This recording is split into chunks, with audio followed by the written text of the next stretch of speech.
This was sent in by Yeeted and Deleted.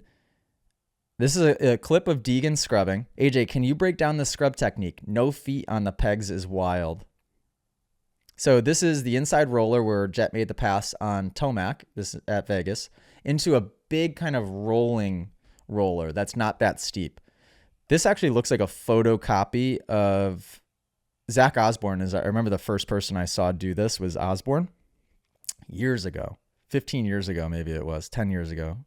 And the reason you would want to do a scrub like that on a jump like this, we'll let it run through a couple of different times here, is because the jump isn't steep.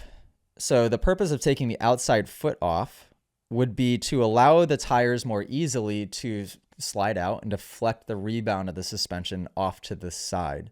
On a steep jump, especially a short and steep jump, you wouldn't see the outside foot off the peg technique be utilized. You would only, I think, see it being done on this style of jump where he was almost having to force that bike to scrub. The inside foot coming off is just, it's easy to bring the seat up to the corner of kind of right under your knee.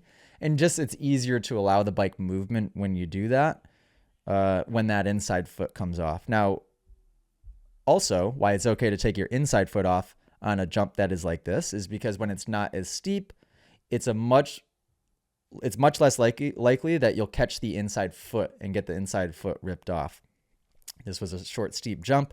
I would say do your best to, when you scrub, keep both feet on the pegs or as tight to the bike as possible, because when you start to get good at scrubbing, as soon as the inside foot begins to come off, like he's doing in this video, it's just asking for that thing to get snagged on the takeoff. Now, granted, he kind of brings it up and puts it under his handlebar, but still works great in this situation. And I think that that's an interesting breakdown because it's not often, I don't think I've ever really talked about that.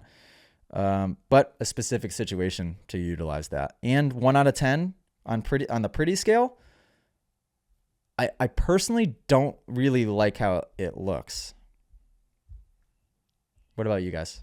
If you guys enjoyed this podcast clip and you want to listen to full episodes, you can do so on Spotify and Apple Music. If you want to send in your own video submission, you can join us in the Moto Academy family inside of the Moto Academy app by just going to themotoacademy.com.